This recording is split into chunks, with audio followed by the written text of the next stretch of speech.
We will now call to order the Port of Newport regular monthly commission meeting. And first on our agenda, do we have any changes to the agenda? No changes? Okay, public comment. We have a time for public comment, and each person gets 3 minutes, and you want to state your name. Is there any public comment? And we will have another public comment at the end, and we also have the little forms to fill out if you want to speak to one of the agenda items within the meeting. If any of the latecomers came, there is an opportunity to do that, or any of the latecomers wanted to. So we're good. This is for a specific agenda item. So we'll continue on to the consent calendar.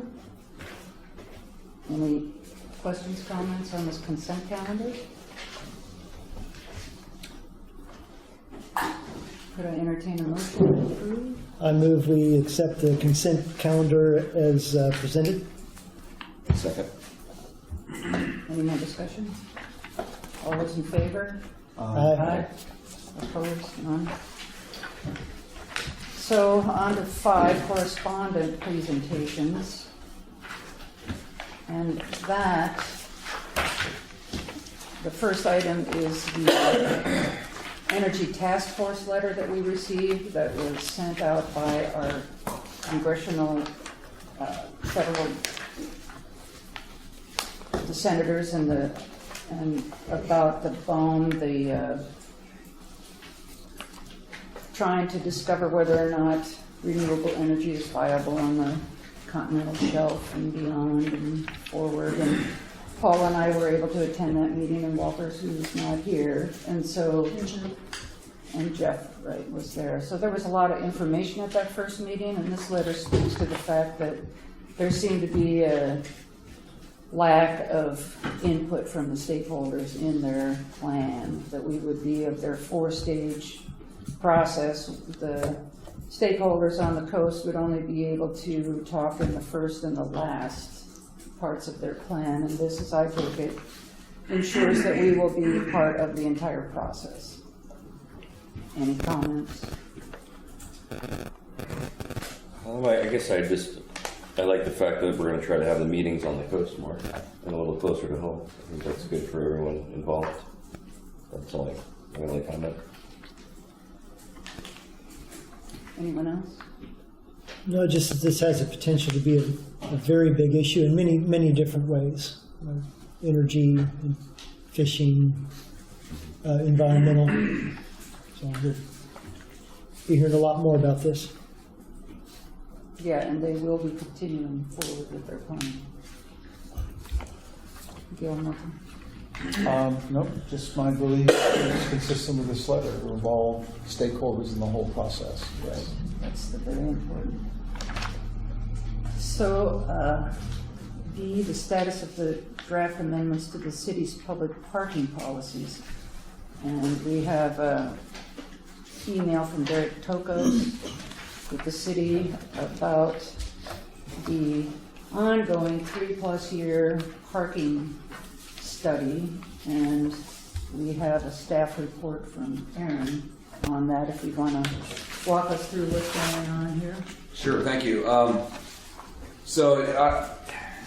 summarize briefly what I was looking to do here is just kind of give you a snapshot of what has occurred over the last several years, where the process is currently, and then give you an idea of what the city's, the city reached out to us and asked if we'd be interested, if the Port Commission would be interested in providing some input to them as they make the decisions moving forward with the city's parking plan. Basically, most of the facts are pretty clear in Derek's email here as far as where the situation is currently. As I said, they've asked to see if the Port Commission wanted to weigh in on the issue. One of the points that I think that I wanted to make sure and share with you that I deal a lot with the people that park on the bayfront, and parking issues are something that the Port deals with fairly frequently. Maintaining our own parking assets, and then also partnering with the city in enforcement, making them aware of situations that are going on the Bayfront. I think one of the possible things that could come that could affect the port in the future, depending on what route the city takes with it, is that we could see an increase in demand on the parking, on the fishermen's parking lots that we have on the Bayfront from the fishermen. Because if they move their parking off the street, it would probably be most likely those that like to use the parking, the on-street parking near Port Dock 5. They'll probably want to move into our lots right across the street. So I could see us enforcing that more heavily, because the fishermen will look to use it more possibly. I really don't know for sure. That's just some conjecture. So I had made a couple of recommendations here. I also included some ideas for if you chose to send a letter to the city. There's a draft in there that could be changed however you'd like to change it. The text is there for you to see. In general, I figured there was about 4 different ways you could, well, there's many more ways you could go, but 4 different reasonable suggestions would be: one, you could choose to not really make a statement or weigh in on the issue at all, given the amount of resources that the city spent on this over the last several years and the work that's been done. I think it even that sends some sort of message if you choose not to say or do anything with it. The port could urge the city council to simply schedule a public hearing so that the council can hear all sides of the issue directly from the public. You could also wholeheartedly support the parking committee's recommendations, which would include the metering of the Bayfront, a mixture of metering and paid permit parking. Or you could wholeheartedly oppose those recommendations to the city council, and you know, any one of those would be different ways that you could take. So my recommendation, like I said, would be to do something along the lines of the letter, the draft letter that I included, and I'd be happy to answer any questions. Derek Tokos from the city is also here, and so be happy to answer any questions that you have. Jim? I think I need to understand the last 3 years of the study a little bit better, so maybe following Aaron's recommendation would be appropriate. Jeff? I agree with following Aaron's recommendation, and I have a few more suggestions I would like to propose to the other commissioners and staff. So I support the hearing, and I see merit. I was liaison of the commission to the Parking Study Committee. Aaron was on there. Aaron has spent a lot of time working on this, and I see the merit in what the city is doing and looking at how to control the flow of parking and to pay for their parking assets. And as far as the letter, I agree with the letter. I would suggest that the commission just ask Paul and Aaron to edit how they see fit and to move forward with it.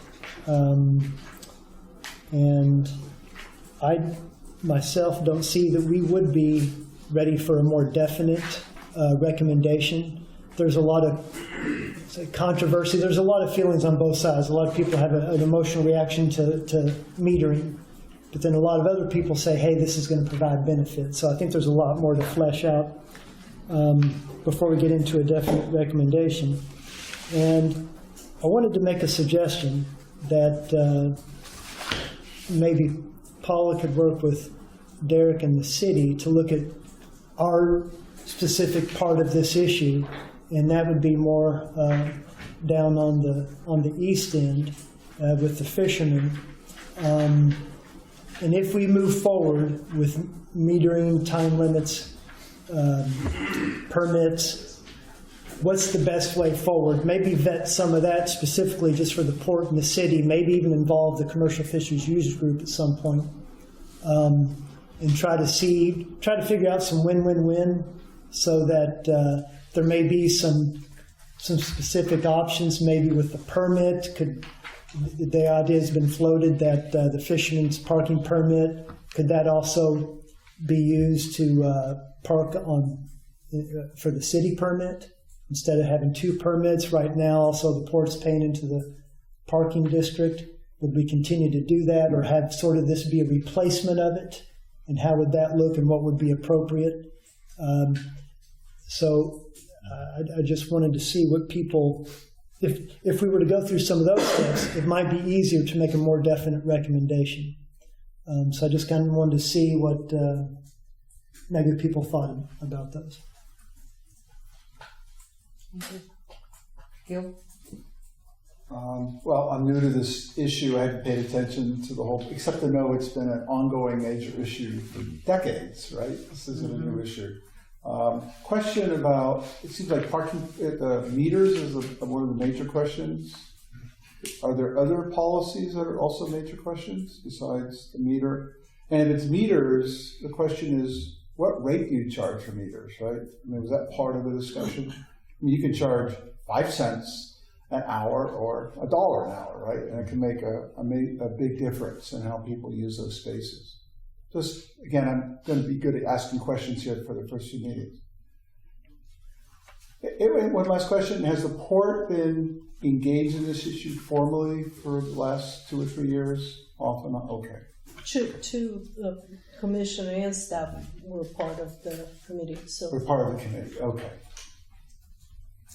Yeah, it's a tough one to crack. Yes. I understand. And so it's been ongoing, and a lot of people's frustrations through the years, that's for sure. So. But the meters,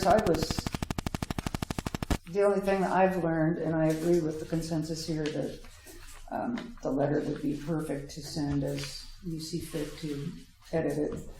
And because I don't think we're ready to take a stand. But I was surprised in the concept of the meters that, because I was like, oh, that's right, there's no sign in front of every car that's parking along Port Dock 5 area that 2 hour or anything. It's mostly the businesses that you have that 2 hour, 1 hour, 20 minute. And so people can literally just park there all day. And I think some people do. And so the meters would get that turnover. And I'm surprised there's opposition to that, I guess, with some of the businesses on the Bayfront. But it took me a while to realize, well, that's a pretty good idea. So that's what I've learned so far. But I agree with the rest of the commissioners that this letter seems like what the port would want to bring forward. And staff will be happy to work with the city as far as how to coordinate our permit versus their permit. I mean, there is a difference of ownership of properties there. You know, we lease property and make it available spaces for permits for the fishermen, and the city would be then permitting the street parking. So those are things we would have to coordinate, but certainly we'll be happy to continue working with the city to figure out the best way that works for all of us. I also spoke with Gary Rook as a fisherman who's been attending the meetings for 3 years, and he wasn't able to make it tonight. But just in generalities, I think a conservative number is that we have 120 vessels at the port docks, and you figure 3 people on each boat. You got 360 fishing entities every day on the bayfront that need parking. Granted, seasonally changes, but there's 360 people out there going down to their boats whenever they think they need to go. And Jeff provide us Do we this want to map. pass this around? I think we put in the web, right? Afterwards, you added this to the packet. Yes. So basically something that came from the city website, I guess, showing those areas in contrast here. So just in case you wonder what this map is, that's Did this come from the study itself? Yeah. Right, this is directly. We just have some extra copies if anyone's interested tonight. So that is our recommendation then. To the city. to move forward with that letter then, and finalize it. And are we having Sarah sign it, or? It could be from the Port Commission. I think it would look better if it's from a board commission, isn't it? Yeah. But you don't need a motion, just consensus. Yeah. Okay. The next agenda item is letter from the City of Newport regarding validity of permit number 13743 for the development of a log export shipping yard at 1580 Southeast Bay Boulevard, which is the 9.5 acres out at our International Terminals property. And I have proven myself to be rather dunce-like this evening about public comments, so we do public comments first. Can I go through it and then we can do the I public think that comments? would be best. Yeah, thank you. Okay, so we actually originally met with the city because we knew this permit was coming up. We met with Derek, Aaron and I met with him to figure out how to move forward. And our discussions, we learned that, well, the reality is this permit was only for a log yard. It didn't really prove building of anything else other than a log yard. I think one of the main component is the traffic impact analysis, because depending on your uses, you have different impacts, right? Some movement are more in the morning, some more at night, some are throughout the day. So the amount of traffic you create, all of those things have a certain impact in how the use of of the roads and so on. So with that, we look also at what it's been taking us to keep this permit open. And what is the intent? Because after our meeting, we got a letter from the building department, basically saying, you can either request another 180 days for that permit, but you have to give us reasons why you're asking for that extension, because you haven't really been building anything. You move some dirt and things like that, but what are you building? What are your plans? As we look closely to what has been spent and what is the intent really of the port, by no means we, with what I said in my memorandum here, means that the port doesn't want to be open for business. So by no means we intend not to do anything with that side. It's actually the opposite. The 9 acres is extremely important for the port. It's the only extra yard area we have other than the 5 acres right in front of the terminal. So for any business coming in, it's very important, but we just don't know what that is going to be at this point. And I think we demonstrated that by meetings that we had with the Longshore and their lobbyists. We actually got a whole laundry list of possibilities that we're reaching out to. Been working with Mary Botkin and her group and Yale, and a whole bunch of folks, and trying to figure out who we're going to reach out to. And there's been some people they already talked to that could be interested, and those are not folks doing logs necessarily. And I mean, either choice here, it's a hard one, to be quite honest. We can keep on paying for this permit and get to the end and we bring something completely different, which means we have to go through the whole process all over again. I know this process have gone through LUBA and all that, and there's a chance that if we get something else that it's not applicable to the log yard, that we have to go through the process all over again. Or we could say, okay, well, let's terminate this, and then we do get into business that has something to do with the log business. Right now, I know the log business is not doing super well. I mean, we talked to the folks from the Port of Astoria there. They haven't gotten anything on that, although there may be other issues there, but still, because of the tariffs and everything, that business is kind of a little bit stranded right now. And a lot of the people we have talked to, it's not related to that. The site that we have there needs some work. We thought that perhaps instead of spending the money with a permit that to build a specific type of business, it's not really coming to fruition anytime soon that I'm aware of it. Maybe we spend money in getting that site more ready, prepared. We're starting to get wetlands out there, and we need to really take care of those things.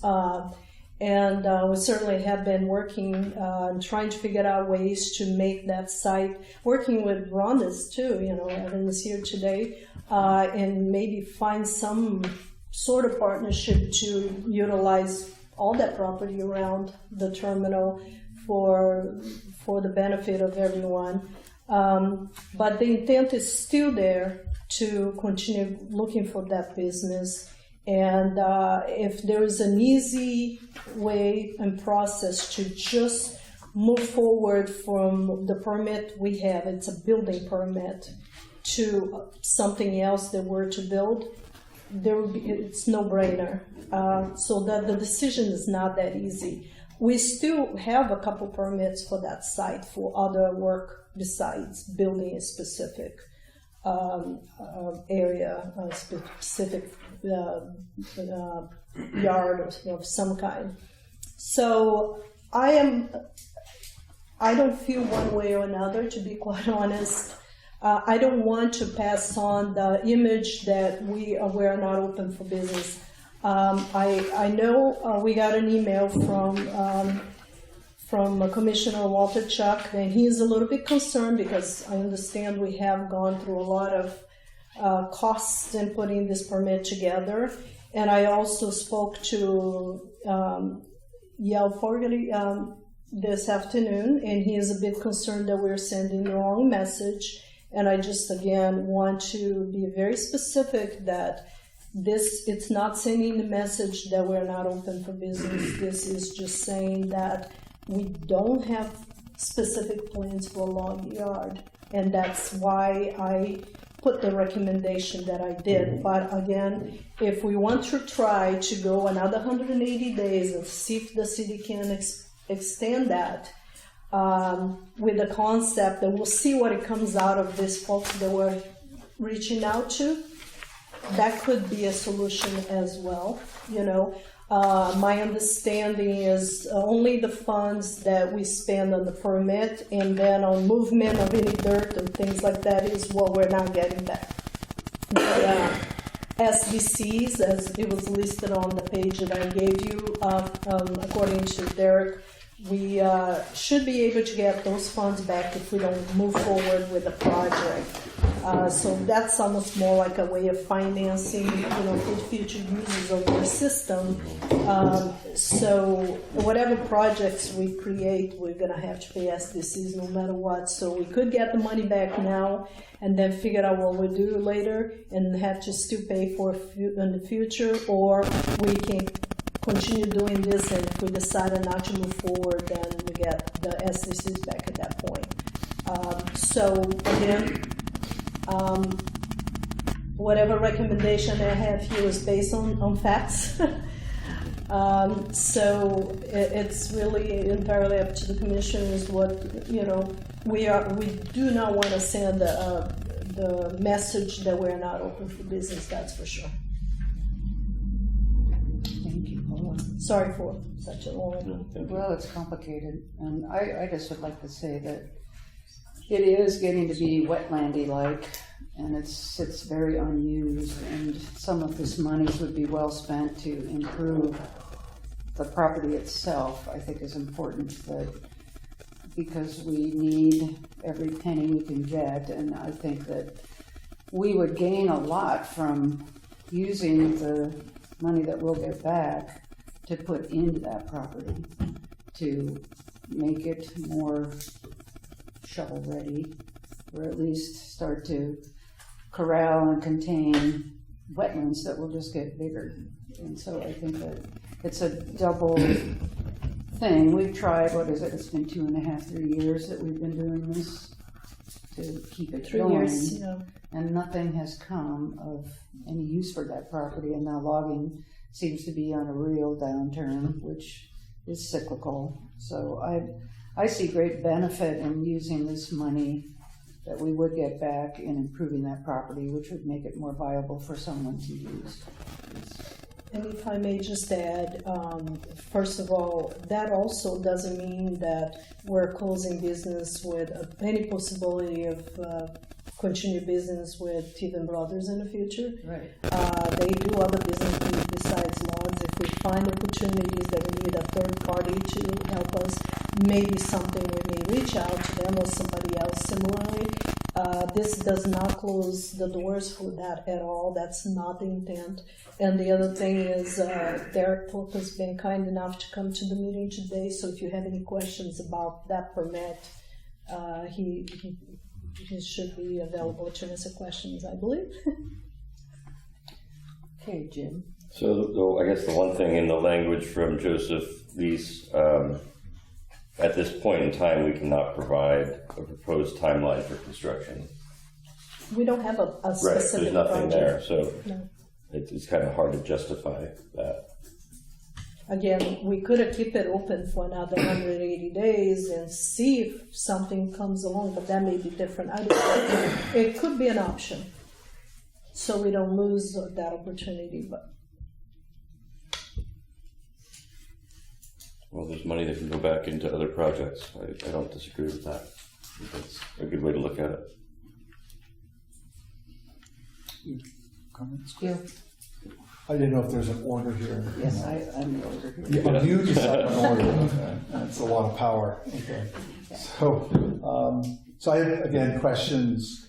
And it wasn't clear to me, what's the cost for us to keep the permit going for another 180 days or 360? It wasn't clear, because, and you had also made a comment, and maybe I misunderstood it, but that the mean cost of this over 4 years since it started was, what is it, $18,000 or something like that? Yeah. And then, but the question is, what would be the cost to keep it open for 180 days? And conversely, what would be the cost if we did end the permit? What would be the cost in time and money to start another permit process for log? And again, this is just for log export. I don't know sure. if that's a question. So I think if you look on both sides of the page that we sent with some of the financials, you will see all the monies that have been spent on this permit, and that was about $172,000. It's a lot of money. Although I gotta say, coming from another port and with a series of other projects, the projects unfortunately are like that. Sometimes they come and go, and there are investments you put in, you don't get back. You try not to make that happen, but sometimes it does. A lot of those costs that you see in the back here, some of those are costs we'll never see it back. Some we may be able to use. Some expire, because there are certain things that it's only good for 5 years. So a lot of those costs are probably going to have to be done again if we have either the same project or, in some cases, if we have something completely different, all of those going to have to be restarted. Now, we may be able to save some of those, and if we really bring a log yard, that certainly would save most of these funds. So again, there is always a chance that could happen, but it's very slim right at the moment. And if you rather spend, and I think we've been putting the annual amounts here, it's not that much right now. Most of those monies that were spent in the beginning. So last year we spent, so it's been like, $9,000, $10,000, $4,000, $1,600, $970. I guess it varies from how much stuff we move around and do with the property and the permits to keep it open. The biggest expense really is the SDCs, and those eventually we could see them back if we decide not to move forward, because those costs are, average of $16,000 a year. And right now, as mentioned, if we decide not to move forward, those money come back to us. But I see this can be difficult either way you look at it. Right, understand. Because you just don't know what's going to happen. It's always good to have a site ready and prepared. The question is, are we going to have this kind of business? I don't know. So again, just to make sure I'm clear then, if we were to keep it renewed, the cost to the port to keep it renewed, the expected cost, let's say over the next 180 days or is approximately how much? Just roughly. Well, I know you can't be perfect. I don't know if we already made the payment for the SDCs, because that's annually. We're talking about half a year versus an annual. On an annual basis, that cost has been around $17,000 to $20,000, On the top. somewhere around there. Right. So it's, let's say, $20,000 a year. But okay, I'm confused because you were saying you could get it back, potentially We can get back. back the SDC's portion. Which So is what, out of 48,000? that, around 20,000, we're losing about 4,000, let's say. Again, this is Okay, so Yeah, that's, no, you know. so that's not at risk. Whatever you do, you can Mhm. get that back, if I Yeah. understand correctly.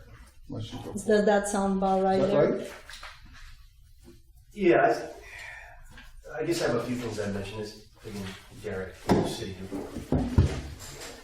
The building permit that the Port of Newport pulled at the end of 2015 was for that Teevan Brothers project. It was specific to that project and the scope of improvements that they plan to construct at that location, which we had reviewed, and the traffic circulation and the anticipated number of heavy truckloads that would be coming to and from the site.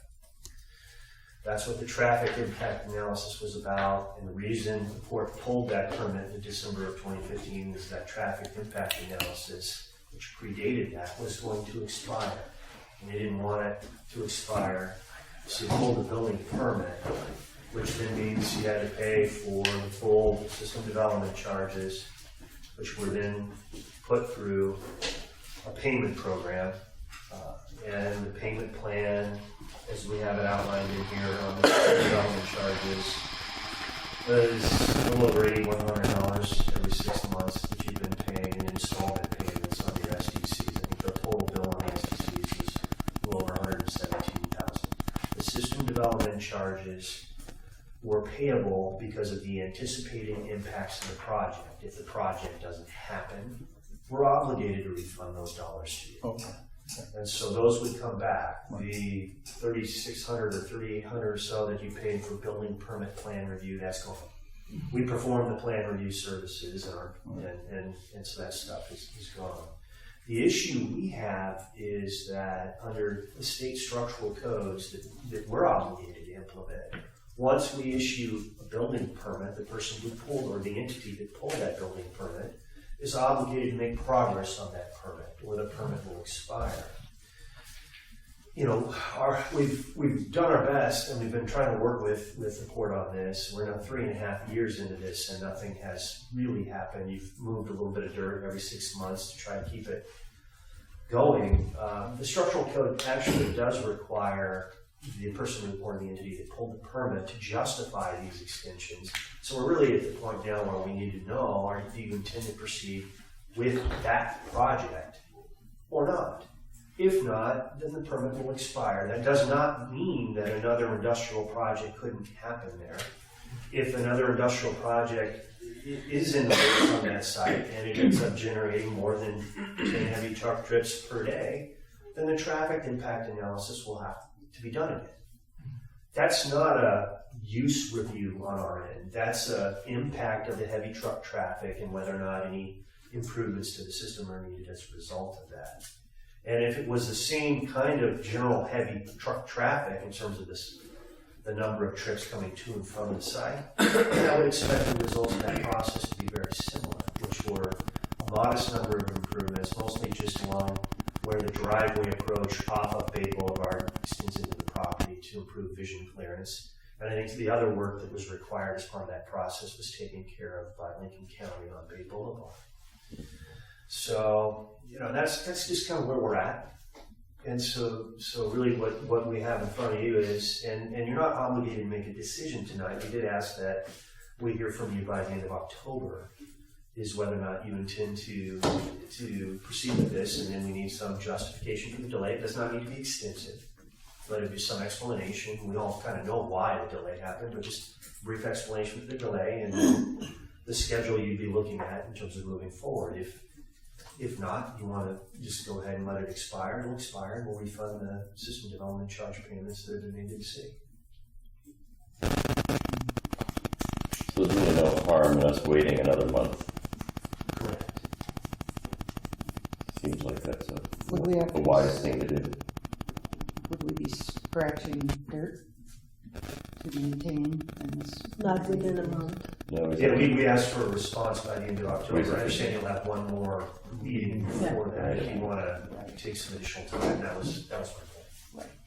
You can certainly table it and think about it, and if you rather. Again, I did talk to Yale today, and his feeling is that we'll be sending the wrong message by doing that. I don't feel that way necessarily. I think we just need to craft the message to make sure people understand this is very specific. We are still reaching out to other folks. But again, the extending it for another 6 months, again, it's 1 year that we have to pay those fees, not 6 months, doesn't really add that much to it. Although if we do an extension, ask for an extension, we'll probably have to pay for that extension for the review.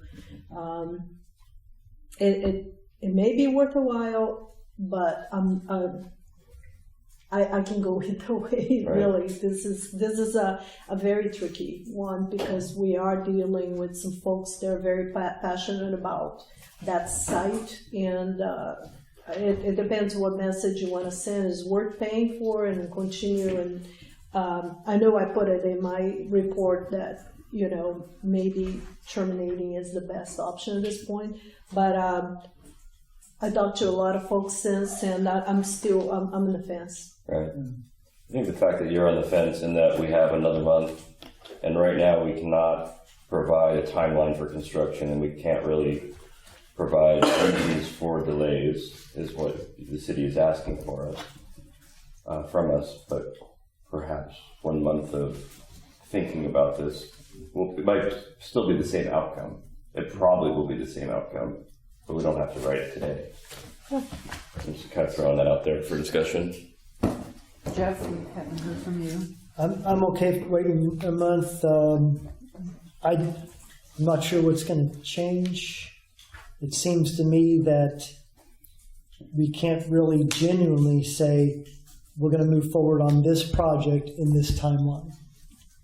So if we can't do that, then how do we keep it open if we can't genuinely say we're going to do that? So I'm not sure what the way forward is to keep it open or what would change in a month, but I'm okay waiting a month if that's what people want to do. But we do have some folks that want to speak to that, so perhaps. Yes, it's Doug Cooper has asked to speak on a letter from the city. State your name, you have 3 minutes. Doug Cooper with Hampton Lumber. So a few comments about the topic.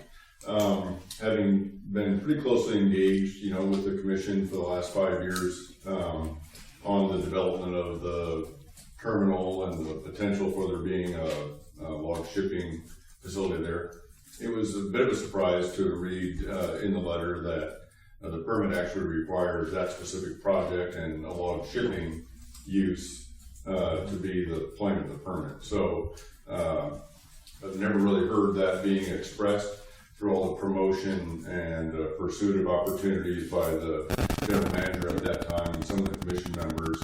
It was always being promoted as a multi-use facility. It wasn't about log shipping, it was about whatever type of product that might be able to be shipped. So to the extent that it is limited to log shipping and that specific project, who you're sending the wrong message to if you don't terminate or let it expire. I think you're sending the wrong message to all the other opportunities that might be out there for people trying to use that port. So that's, one thought. The log export market, there was a reason why the strategic business plan in 2013 and 2019 identified log shipping as a potential opportunity, but they both also highlighted the risks and concerns and the challenges that the port would have. True to form, the log export market really has taken quite a dive, not surprising to people who follow log export markets over history, but export markets to China have certainly not evaporated. That's way too strong and dramatic. But year to date, they're 40%, 37.7% lower out of the U.S. to China than they were last year. You're probably aware of what's happening up at the Port of Astoria. You might not be aware of what's happening up at the Port of Bellingham. Astoria, when Dave Harlan spoke at the Strategic Business Plan review meeting, maybe in about May or April, he made the comment that Astoria's probably got one more or one last shipment, and I believe that's been true. Pretty soon you'll probably hear more news about what's not going to be happening there. Port of Bellingham has already ceased shipping log out of that port for export. They got into it just about 2017 when the port here was considering it. So from a marketing standpoint, I'll let you be your own judge on whether or not log exports are really going to be a viable opportunity for the port here. So one last little bit, if I could indulge, and probably don't have a timer there going, so maybe you're lucky, but logging itself is not really on a downturn. Just to be clear, I work for a lumber company. We're producing at the same level we are today. The challenge that the sawmilling industry has in Oregon is raw material supply. So the shutdowns that have occurred by Georgia Pacific down in Coos Bay, whether it's log exports, the shutdown that occurred by Swanson's group at their Glendale mill, it's not because logging isn't still a good business, and it's not because lumber markets haven't been strong enough to support industry. It's the challenge that they're having in raw material supply. So I'll leave it at that. Thanks. Thank you.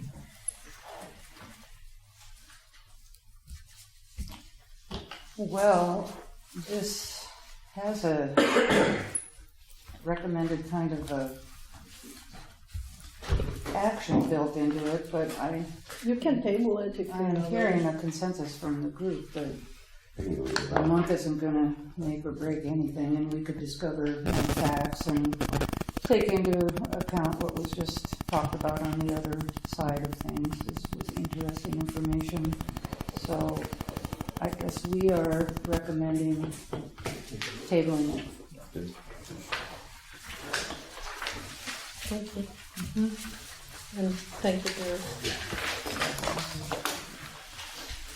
Our next agenda item is under new business, resolution 2019-13, adopting a telework policy. And is Mark Brown the key person? He started the whole process, we might as well. I did start the whole process. I recognized when I came on board, I said, how do I get to my computer from home if I want to do work? Well, we go out and get this program out here that's for private use, not commercial use. And then we'll install that on your business computer so you can connect. And I said, well, that's a violation of the use policy. If the port were to be audited, there's a high risk. Recognizing that and seeing that there are people that periodically need to work from home. They may be sick. They may have, and they're sick. They don't want to spread their sickness to the office, and so they want to work from home. They may have someone come in to look at their furnace and need to spend a few hours working from home.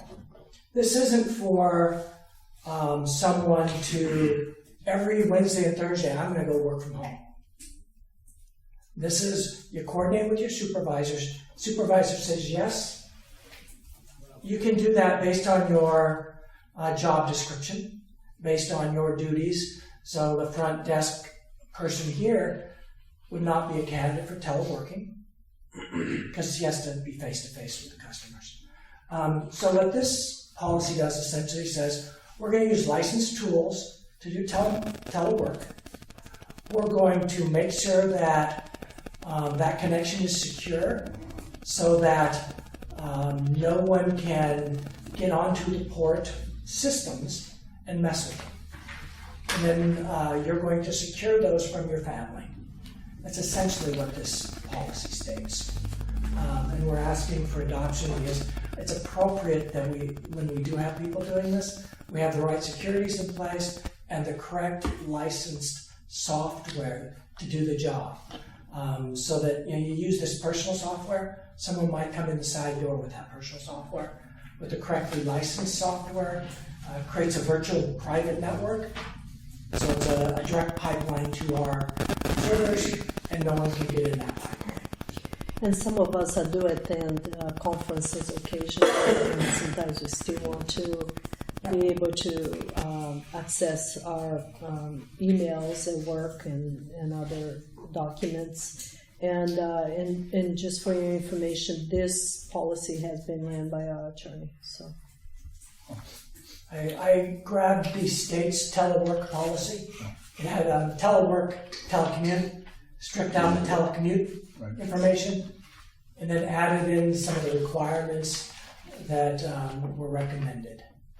The other thing it does say in this policy, if you're going to be out of state working for more than 3 days, we need to secure workers' compensation insurance for that state. Yep, if you're working out of state and you're out of state more than 3 days, you actually have to have a workers' comp policy to cover you because the Oregon's workers' comp does not cover you anymore. What kind of money is attached to getting the software? And For the people that we say are viable candidates and that would do it, it's $2 a month per person. That's, come on, Mark, you're breaking it. very little and that's an important. individual secure IP address for each person, or It's not really an IP address, it's a software called SplashTop. okay, so it's different than that. And I have used that same system in my previous employment, and I it's support it. This is what our IT very vendors- helpful. It gives Yes. access to your entire desktop. Any discussions? Yeah, this is a question. So of the total staff, what proportion would you perceive as meeting allowances for teleworking from home? Between 5 and 6. Just 5 and 6 out of the total staff? Yeah. Right. Okay. Very small. Yeah, very small. Anything else? I guess I'm looking for a motion. I can make a motion to adopt resolution number 2019 1313, a resolution adopting telework policy. Second? Second? No more discussion? All those in favor? Aye. Aye. None opposed. Motion passed. Our next item is item B, also a resolution authorizing the refunding of taxable lease revenue bond series 2010 and amendment of the master lease revenue bond declaration. If you don't mind, Sarah, I would like to do actually B and C together. Because they're both related in a sense. So during last meeting, I brought to the board a letter to engage a bond counsel on some of those bonds that we have out there. What we're looking at it right now is the NOAA bond and the general. As they call the general obligation bonds, or GO bonds. The NOAA bond actually costs the port because we have to pay into it, and we pay that through the revenues from the lease. And the GO bonds, it's through the taxpayers. I have been working with David Aldrich from the SDO Financial Advisor, and he had, I was trying to find solutions, first of all, and how can the port gain some funds to use as matches for opportunities, because as much as you say grants are free money, well, they come with obligations, and they also come with some certain amount of monies needed to, you got to invest on it as well. So most grants are, you still got to pay 20 to 50% into it. Problem is there are grants that comes and goes and we don't have monies to put into it. So if you're talking about a $10 million project, you still need $2 million, where are we going to get that money? So trying to find solutions to bring some money into our pockets so we can put in that reserve for those opportunities. And they basically said, how about if we're looking into refinancing the NOAA bonds, because I think you can by now. It's a 10-year thing. It's been coming down to it. And he looked into it and said, yeah, you can definitely do that. So we talked to the bond council. We went through the process. So last time you allow us to engage with the council. They put together an RFP, a request for proposals for banks. And as a matter of fact, at the same time we started talking about that, I started getting emails from different banks. Hey, you can refinance NOAA. I'm like, yeah, I know. So I kept guiding those folks through to David. And so we finally put out that RFP. And just as I was walking out the door today, I got an email from him because the deadline was actually this afternoon at 4 o'clock. And he has a list of folks that has submitted. Some are banks, some are just financial institutions that have different ways of doing this. He will organize that, put it together, and come up with what he thinks is the choice for us to move forward. But in order to do that, I need the commissioners to approve us to move forward with this. And what these resolutions, which were put together by the bond council, approved is to either myself, Sarah, or the two directors to engage with this process and work with SDAO and making sure we have the best choice and to lower the debt of those two bonds. Again, the general obligation bonds, since we're doing that, we found that we could also lower what the taxpayer pay into. So that's a good savings for the public. So we're looking on behalf of the port as well as on behalf of the public. So that's what we're asking for here is for approval of that. And what that would do is take us all the way from making a selection, looking at the best option, as well as going through the closing. So you won't be seeing that here for your approval anymore once you approve this resolution. So I don't know if you have any questions. Questions or comments? Kim? Jeff? I just noticed on the first bond with NOAA, it said determine whether the savings produced by the refunding are adequate to justify the refunding, which has all been approved. And as part of that, I thought was good.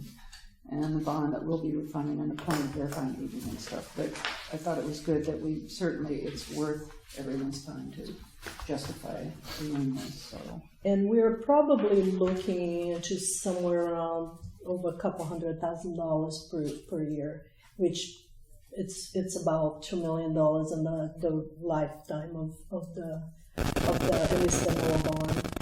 And that does not change the term of the bond, by the way. We just, unlike when you refinance your house and you start all over again with your 15 or 30 years, this stays where you are, it just reduces the debt. Because of the interest rate, it's much lower. It's a discussion for budgeting and stuff at another meeting, but I just wonder if we are going to be able to isolate those funds too. It is, yeah, Do that. yeah. Fairly. I think it would be wise. And, Absolutely. yeah. I agree. All right, any other discussion questions? I'm looking for a couple of resolutions. Motions for resolutions? I move we adopt resolutions number 2019-14 and 15. 14 is a resolution of the Port of Newport, Lincoln County, Oregon, authorizing the refunding of taxable lease revenue bond series 2010 and amendment of the master lease revenue bond declaration. 15 is a resolution of the Port of Newport authorizing the issuance, sale, and delivery of general obligation refunding bonds, designating a port official, delegating the negotiation and approval of financial documents and related matters, as written. No further discussion, all those in favor of both resolutions? Aye. No one opposed?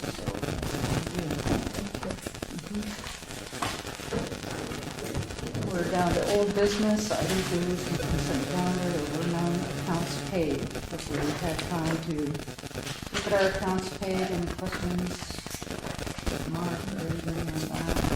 House Barnett, who seconded the motion? I know Jeff made the motion. Thank you, Jim. Just a quick note on these accounts paid. We have changed the time scale on the accounts paid to the end of the month. The reason for that is we were rushing to do payables at the last minute, didn't get the report out, and then do month-end closing. By doing it this way, it just becomes a part of the normal process and quits that big rush. That's another good idea. He's full of good ideas. Who hired him? It was Mark's suggestion. Actually, it's mine. Good idea. See what I know? The entire staff gets the credit. Yes, the entire staff gets the credit, and we get the benefits. That's right. So, item C in old business is quitclaim deed and memorandum of understanding, MOU, with 267 Southwest Bay Boulevard LLC. Motion to- All right. Finally, huh? Did we Okay. approve claims paid? do we need to make one? No, I think so. So, when I came on board, this project was already ongoing. As you can see here, there is even a letter from Stuart regarding some of the price cost of doing this. So what we have going is at Dock 1, currently, we have a sort of an L-shape dock, but then there's a little bit of a tail to it where the sea garden is. And Steve Webster, who happens to be in the room, is looking into, once the sea garden is removed, into working, I believe he's working with DSL on the a lease for the submerged water there. And he has a project that he wants to square away that leasehold. So we talked a little bit about a way to do that. We came up with a quitclaim deed as the best way to allow him, because even DSL needs him to have the rights to do that, to remove that portion of the dock. But I started thinking, how do we protect ourselves in terms of making sure that during the removal, the integrity of the dock doesn't get implicated. And the other thing is, well, how about if from time to time, especially talking to Aaron and how we receive vessels on that dock occasionally, how can we protect the fact that occasionally a vessel may come and extend a little bit beyond? We're going to have to watch, and make sure people don't do that, and it's very difficult. And figuring that may be the case for him too. Sometimes he may have some vessels that may extend a little bit. So we put clauses in a memorandum of understanding that unless that gets extended for too long, maybe we should start negotiating some tariffs. Otherwise, it's a common practice for both parties to just, utilize those two areas accordingly, and that he would work with the port, and when it's time to get that piece of the dock removed, that again, the integrity of that dock doesn't get implicated on that process. So, and that shouldn't be any cost to the port. On doing so. So I don't know if you have any questions, or if Steve, you have anything to add to it? I could add to it, but it would just get more complex. I'd rather address any questions at the first. Could you fix the rest of Port Dock for us? What you're working on? When we spoke last December, I think I suggested that you should consider blocking vehicle access to it relative to its condition. And you know, I don't know what the medicine is there going forward. It's certainly a key piece of it's a great location, and at some point a piece of key infrastructure, I would think, to. And we may be talking to you, Steve, regarding that. There are some ideas. We'll be coming to you later about the vehicle not coming all the way, but needing a space to approach the dock. Okay. Anyway, we'll talk. Would there be something, if it is a very important asset to the port, that it will need some bit of rebuild, could we put in pilings down the road and not interrupt your new facility? Certainly, but the timber pile structures are out of the game. They're no longer due to you're not allowed to put any treated timber pile into the waterway. It's been that way for quite a while, and actually all the places where they manufactured treated poles are all Superfund or priority listed sites, and it's something way back in the rearview mirror. But no, I have no. We have all we're going to build there at this time is a wharf. It's going to be a parking lot by the water with access to the water for trucks and vehicles and product come the other way. So if there's anything that can be, if there's any need to maybe remedy something with the port structure, you'd be welcome to stage on that wharf. And I think if you read the memorandum, it's a reciprocal sort of arrangement to live side by side. Right. That's certainly highly appreciated to work with somebody that understands vessels and overlapping, and there's a lot of things with vessels you can't draw straight lines. Yes. It should be mutually satisfactory. I really don't see any. I can't see into the future, but I don't. To my frame of mind, I don't see a potential conflict. Right. And this memorandum has a lot of back doors to it to exit, actually.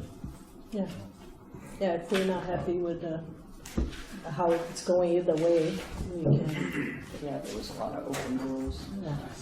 Any comments or questions? No real action on the commission's part? Yes, Oh, we do. We have a please. motion. I need that to be approved for both documents. Yes, I would ask for them. Okay, I will make a motion to approve the quick claim deed and memorandum of understanding with Stephen Webster under 267 Southwest Bay LLC as presented. Second. All those in favor, aye? No one opposed? We're on old business, item D, South Beach storm drain repair, request for proposal. That's you, Aaron. Okay, so there's no real. I won't go through the storm drain situation again. We went through that already. Since the last meeting, the city's brought their back truck out and was able to clear the rest of that. The end that is most problematic. So if you remember where that big sinkhole is, they cleaned all that out for us so that we could get a camera through it. And basically, what we found is that picture that you see underneath there in black and white. I think everybody's got a color version in the packets, right? It's at the very end. So it's helpful to look at the color version. Yeah, it's Nasty. what you're seeing there is it's basically a scene of two pipes. One of the pipes has started to collapse and flatten, and so everything from the point where you see the top of this pipe right here, that's where the water's flowing. It's supposed to be this big, And everything in between there is basically chunks of asphalt from the road that's made its way all the way down there, and some rock. So we don't believe that that's going to be that's not going to be able to be sleeved. So we're going to need to excavate that portion of it, and then after we get that up, we should be able to run an HDPE pipe through the whole end of it and go as far up as that the third manhole, which is all the way down by that intersection on the southwest corner of the Noah pile. When you first drive down there, you hit that intersection, hang a right to go to the end of the road. So we're hoping to be able to sleeve all the way back up to that point. If we can do that, the rest of the storm drain system is in pretty good condition because none of that was in tidal range throughout the years. So we're hoping to be able to get that down. I've got the RFP just about completed for this, and we've already started on the permitting work for it because it's going to be considered because it's in Army Corps jurisdiction because it's below the mean high water, and it's also in DSL jurisdiction because it's within highest recorded tide. It's going to be considered in water work. We're starting to work on the permits already. I do have a recommendation in there for some action. If you're willing to make a motion to authorize the GM to start working it, we have to put it out for bid anyway. But if we're able to get some of this work done between now and the next commission meeting, I would rather not have to wait until the next commission meeting, or we could have a special meeting just specifically for this. Would be another option. But there's some recommendations there for a motion if you decide to, and also some information on where it would come from in the budget. And that's all. I'd be happy to answer any questions about it if I can. And normally we wouldn't request something like that before the RFP comes through and we know exactly how much it's going to be. But as I was talking to Aaron, and after his last presentation, you saw that this could be a bit of an emergency because if we have things collapsing with a fuel tank and other things over there, I don't think we want to postpone this. I mean, the quickest we can get a turnaround and get this fixed, so we think the best. So we're just putting that amount is the highest alternative. Hopefully that IFP will come down more than that. And, so we just want to have that approval so when it comes we can get going. Any questions, comments? Jeff? Can I hear a little bit more about the budget? So this would be best answered by the accounting folks, but we have some money available in checking, as I understand it. Yeah, it's going to be in my report. We have a substantial amount of money in checking to cover this expenditure. We also, when I was talking to Mark about understanding our accounts that we do have an account that we don't know what it was for, we don't know its purpose, but it has sufficient funds to cover this expenditure. It was a reserve account of some kind. Yeah, we just don't know. But between those two, we have plenty just in checking right now. But we also have the reserve account if we need it. That never happens to me. And this one in particular, just it reminded from Aaron's presentation, this was an unexpected expense. So this has not been specifically budgeted because we didn't know it was going to happen. And that's why you have the reserve funds for things like that is unexpected. And so what we do with this type of expenditure is because it's an infrastructure, is we'll allocate about this between all the entities on South Beach. It's a capital, but it's being allocated among all the entities that use the roads. This is a perfect use of the per axle charge, wheel or axle? Per axle charge. That's what that fund should be used for. And we'll be isolating that revenue so it can be used for infrastructure in the future. Do I have a motion? I'll make a motion to authorize the general manager to proceed with the work necessary to address the storm drain issue pending further evaluation not to exceed $135,000. Second? I'll second. All those in favor? Aye. None Who's the opposed? official second? Yes. Okay. Chevron, you know, Covered his face. to the Second. draw. Second. Okay.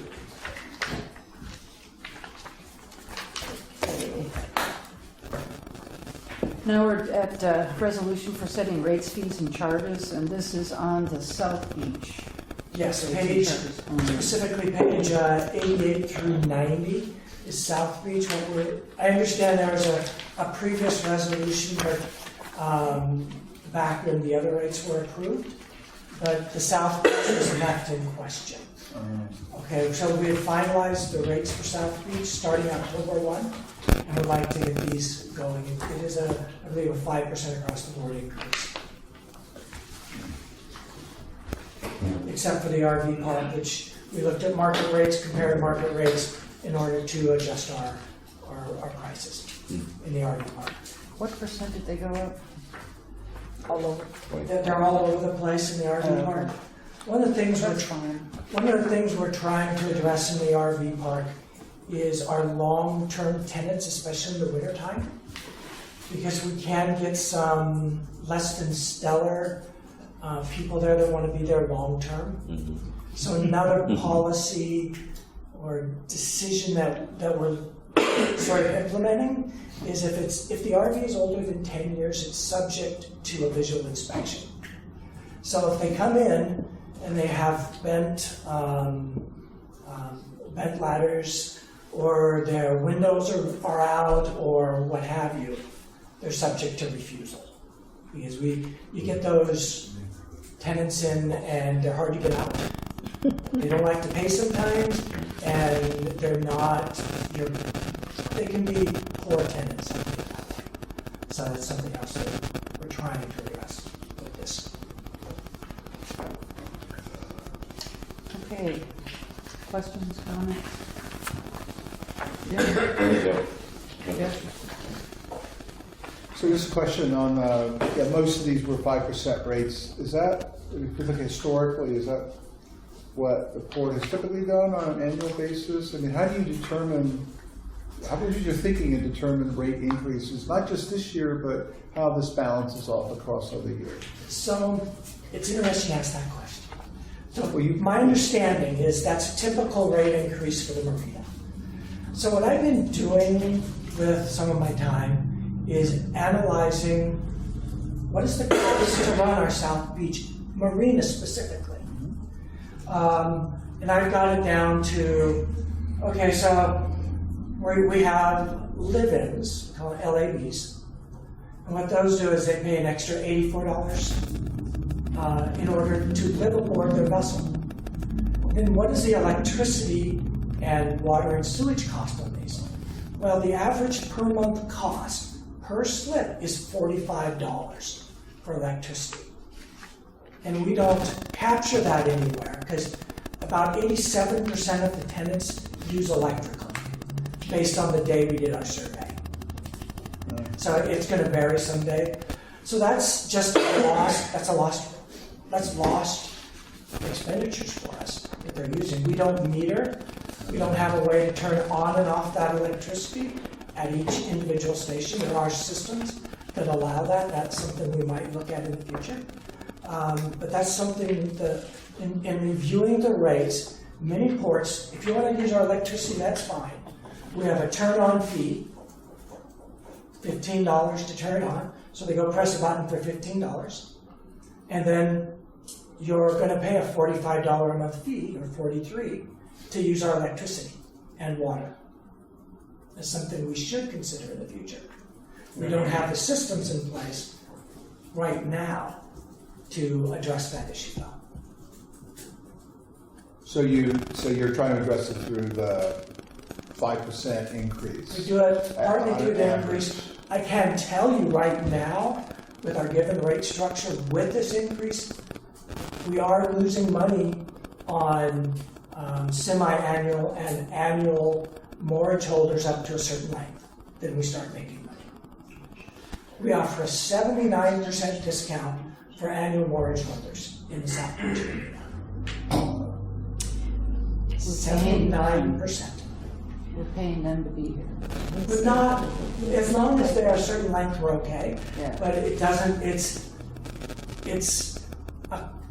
I'm not gonna. Yeah. Next year's budget meeting. Yeah. Yeah, It's a different discussion, and I believe shared my information with Paula, and I'm really gonna leave that with Paula to address. I think some of the things we're doing, we're trying to look at it. First of all, those issues with the utilities. Because we sat here, had a managers meeting, and started hearing all that. Oh yeah, we only charge this, and oh yeah, they use power, they use water. We're like, whoa, wait a minute, are we paying for people to stay there, pretty much, you know? And we want to avoid that kind of stuff because it's not fair to the public, because we're a public entity in general, right? And then we need funds to keep this marina running. So we have to make sure, first of all, that those things are captured. Secondly, I think moving forward, at least I was not a party to the past budgets for that, but I believe that from my conversations is they have looked at what other marinas do too. We don't want to be, you know, the most expensive marina, although we offer way more things than other marinas do, so we want to capture that as well, but we want to be at least at par, you know, we don't want to be the cheapest when we're offering the most. So those are things that has to be considered as we're looking at, you know, not just CPI increase, but what are the costs are related to running the marina, and what are other marinas doing. So those are all things we'll continue looking into moving into the future. So I think it's important to recognize that you aren't keen on that group as a problem. No. And, you know, you're across the board with all rates and fees on everything, analyzing it better than it's been in the past, I believe. And so it's not targeting any of our customers in any way. No, I'm gonna just the same It's a for fair- each and everything. Yeah, it's just to make it fair. and I while we're using believe, public money. excuse me, I do believe that is part of our strategic plan as well on the financial side, that to make sure that those things are being captured, because again, we are having infrastructure issues all throughout. And one area that we don't have that issue yet is on the south side. But we don't want to be feeding the other issues, other places, and not capture this side here, and making sure things are taken care of it. So we are looking all throughout, making sure that all those infrastructure uses are being captured, that we can replace, repair, and so on. That's the main thing.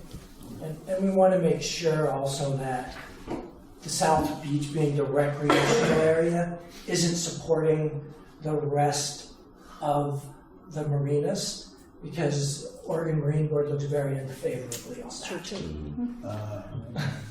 Yeah. Yes. Last question. So I was impressed that you're articulating, right, the underlying kind of principles that are driving these increases, if I understood correctly. I think between the two of you articulate 4 or 5 of those principles. The other issue, though, is if you do price increases, you may get a response of less usage of those. And so I don't know to what extent you have that thought, or that when you start to get concerned that your actual revenues could drop. Sure. That's a very, very valid. Right now, the recreational marina has been operating at near 100%. In fact, Labor Day weekend was the first time we were 100% sold out.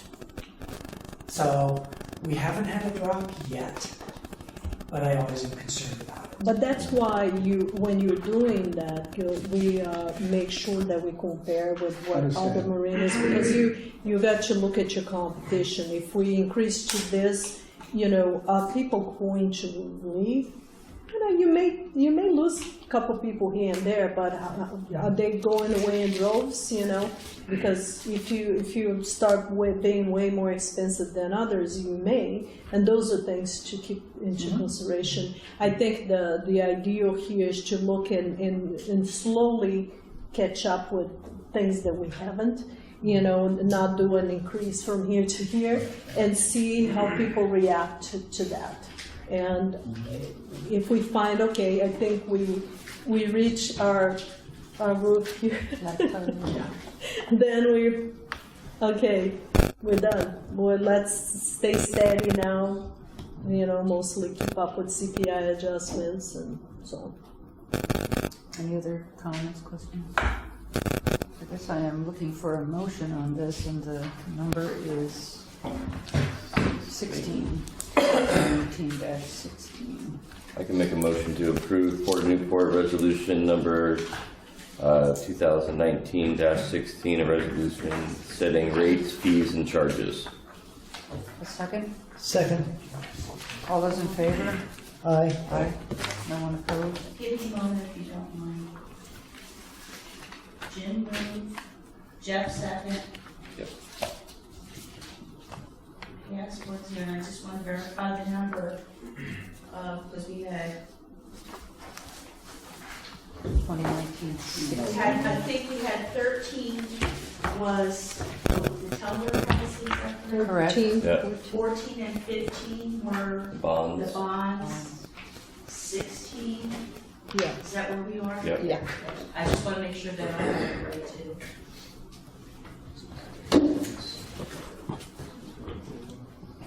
All right, so staff reports.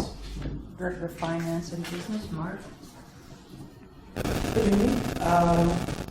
I have provided you the financial report with significant detail in the report. I'm not going to go through it line by line. What I'll do is I'll hit some highlights for you. One of the things I'm going to recommend moving forward, to conserve a little paper, save some trees, is that the balance sheet be presented twice a year rather than every month. Really good. You're looking at what is your income, what are your expenses. The things that would affect the balance sheet, your depreciation expense. It's currently a reduction on your balance sheet. It's going to be moving over to your income statement, which is where you typically find it. Right now, your depreciation expense reduces equity, when it really is an operating expense and should be reflected as such in your income statement. So we'll be doing that for you. The other thing that will be changing on the income statement moving forward is we will be adding an overhead allocation line, so you can see, you won't be seeing the administrative expenses as much anymore. You'll see how the administrative is allocated among the programs and the sub-programs. We've devised a methodology to start by using the SLIPs or RV spots to allocate, and then go to the sub-programs based on pay, how many people are, the amount we pay. I devised a spreadsheet to do the entry for us so that the accounting staff can do it in about 3 minutes on an entry. They enter the two numbers, the entry comes out. We'll revisit the overhead allocation annually to make sure it still applies correctly. If not, then we'll adjust it. So looking at the books, we're in about 17% of the year, so it's 2 months. So you really, future spending, you're starting to get a feel for what it's going to look like. We're just ending our busy season. Give me a month or two, we'll be able to really project the end of the year for you. So note on these income statements, like I mentioned, no overhead currently is represented there, no depreciation. So let me give you a feel for depreciation. NOAA year to date would be $261,000. International Terminal would be $213,000. South Beach would be $55,000. A commercial marina would be about $9,500. So you take that, divide it in half to get monthly. Overhead for NOAA is $429. International $1,700. South Beach $94,000. Commercial marina $81,000 for the year to date. So overall, if you look at the overall income statement, for general operating funds, it's in good shape until you take in to account depreciation and overhead. At that point, you're losing money. Yes, it's important. That's why depreciation and overhead are important to note. So the administration, like I said, is going to be allocated, so I'm not going to get into it too much unless you have questions. International Terminal, the income statement is showing a slight profit. Again, take into account your depreciation and overhead, and they're quite a nice loss for us. Paula is doing hard work to take care of that, though, in the future, and I'm sure she'll be successful. South Beach, even profitable after depreciation and overhead. Commercial Marina, it's showing a slight profit, but again, after depreciation and overhead, you're showing a loss. So right now, South Beach is carrying us. That's what I would say. And then the other thing I offer in your packets is our current status on receivables. It's really important. We have 31% of our receivables that are over 90 days now. We have started the process to seize 2 vessels, one on the South Beach, one on the North Beach sides, and I anticipate next week we'll do a 3rd. The vessel next week has past due amounts over 5 years old that we've been trying to collect, and we've given opportunity after opportunity. So that we have sent out a letter to everyone owing us over 90 days saying we need to make payment arrangements or we're going to send you to collections. We as a public agency have access to the state's collection contracts, and we're going to avail ourselves to that. So we don't have to write our own contract for it. There's an agency that prides themselves on maintaining relationships with customers while collecting your accounts receivable. They do a 13.5% rate of the receivables they collect. If they collect nothing, they get nothing. But they do hold on to the account for 1 year before we can take any action. All state contracts for collections do that. That's the downside. Questions? I know that was very brief, but I'm just trying to get to the meat of it. Just a quick question on that, on the last issue. You seem to imply that historically the court has not collected receivables or did not use an outside professional company. Is that the history? I can't answer that question. So you weren't, well, when you got here, you didn't see that, right? There wasn't a professional company employed.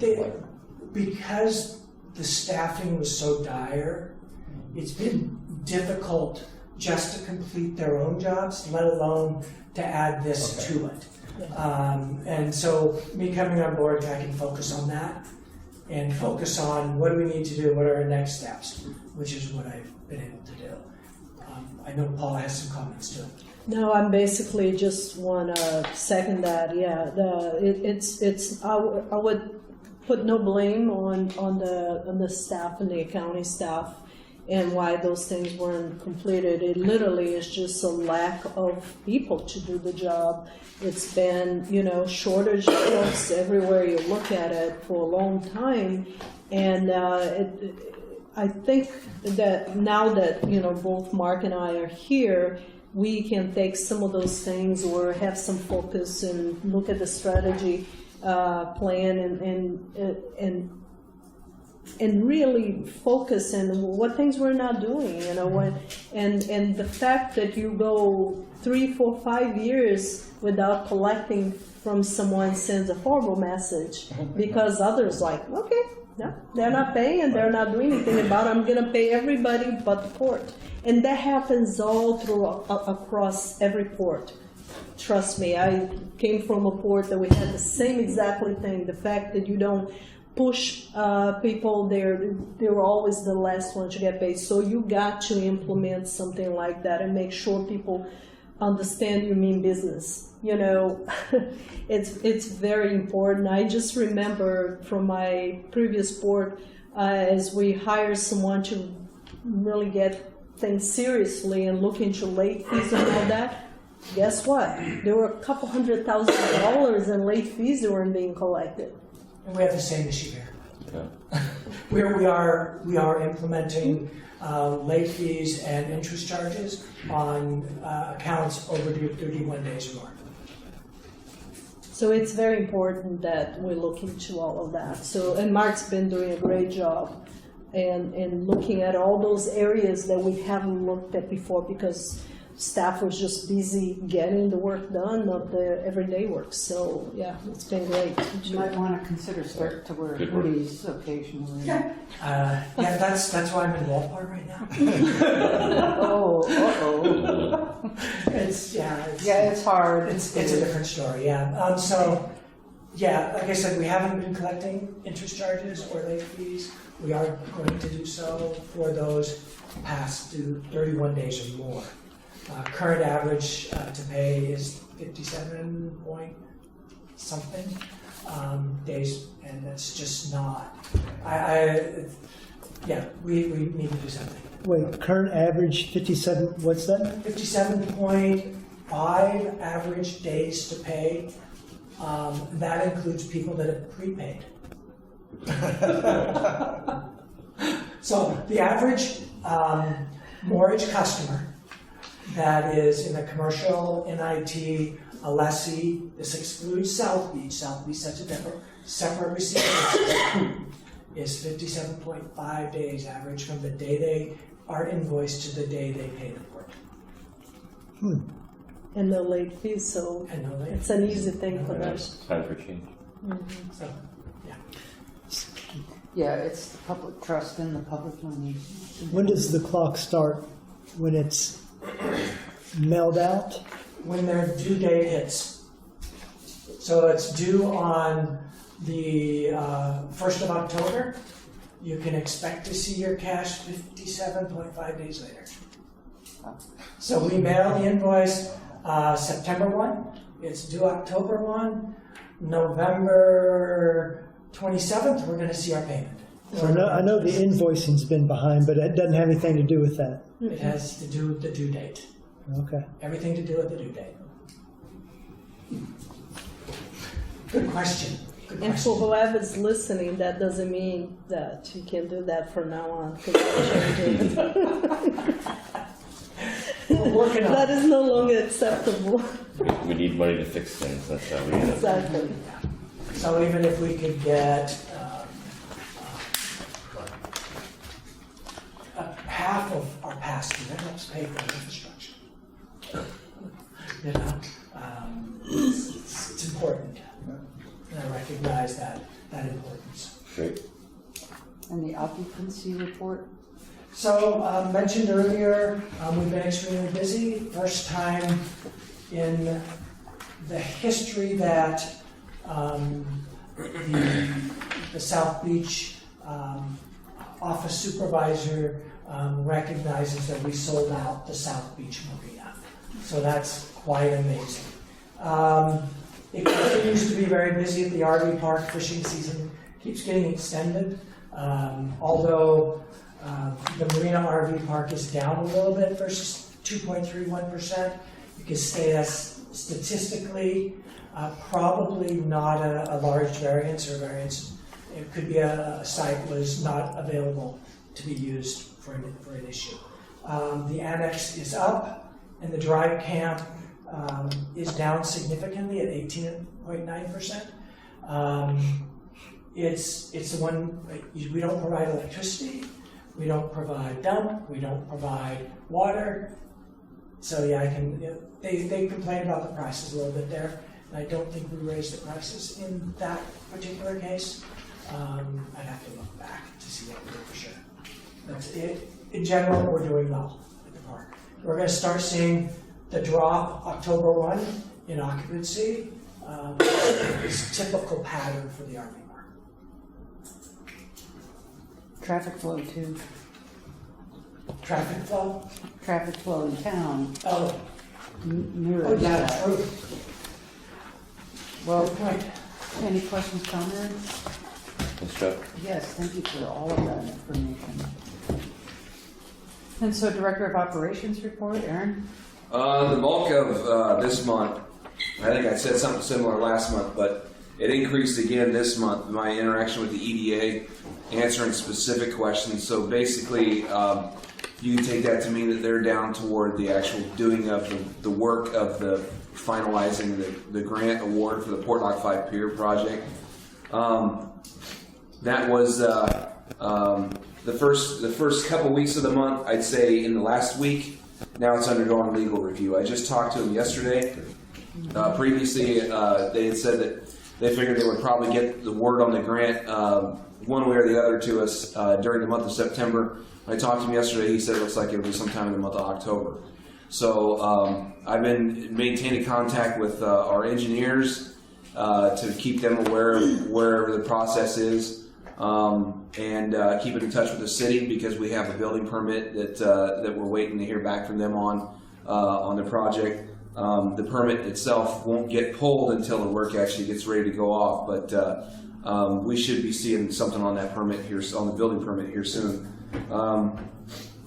The information I have in here on the stormwater sewer, I wrote that last report, so everything I've already told you is the most current information I have on that. The bid book for the construction project for the Port Lock 5 Pier project is being reviewed by KPFF right now to make sure that it's a complete bid book and that the specifications are drawn up properly. And I should get that back within the week. And then we can put the project out to bid. And it's very clear in the bid book in several places that it's award of the contract is contingent upon our receipt of the grant from the EDA. So everybody should be pretty well aware of that. But you should be seeing that here soon. The only other thing I was going to mention to you, other than what's here in the report, is I did hear today that ODF&W may be considering some changes to the Dungeness crab season next year. That if that comes to pass, it will definitely alter the way that things go at our dock as boats get ready for the season. So we're definitely going to be keeping our ears to the rail on that because it'll be really difficult for us to manage that if they split it into 2 seasons. So I'll be happy to answer any questions that you have. I have a question on the axle fees. It was under the commercial marina report. Does that include terminals axle fees, or are we just doing that just covers the commercial marina? I don't think Don included a number in there. We could certainly add what those have been doing. I've been watching them fairly closely because it's the first year we've done it. But it is adding up to a decent number for us. So. I see no lack of trucks. It's not like they're going somewhere else. Yeah, and bear in mind too that we have trucks coming off of the sand pile over here basically every day. Mm-hmm. So every day there's somebody taking sand out of South Beach and they're getting charged for those axles now. So yes. So you mentioned ODF&W and what may be happening with Dungeness crab, but the bigger question is, does the agency ever come here and give a report about what is happening over the coming year in terms of information, or do you rely on us commissioners or members of the public to provide that sense of what's going to be happening to the fisheries, whether it's state or fed, so that you can plan for certain things over the course of the year? Yeah, given that their behavior, their regulations affect what may happen in terms of moorage and other things. Right. No, we've since I've been at the port, we've never had any agency, be it NIMS or Fish and Wildlife, come and let us know what their plans are. Usually, I try to watch it by. There's a couple notifications I get on my phone, when something comes up that's changing, and I use knowledge that I've gained in various different fisheries to know what seasons to listen for news. But it certainly would be helpful to get that from them. And then plus, I mean, depends on the fishery. Some of the fisheries, they can make a major change, and they all impact us in different ways. So. Well, it's just a thought that maybe given one meeting a year, have a discussion with someone from ODF&W, which can also represent federal fisheries, in terms of trends or issues or regulations that could impact behavior of the fleet and ultimately indirectly what happens to the port. Very good point. Any other comments or questions for Aaron? we'll move on to the general manager's report.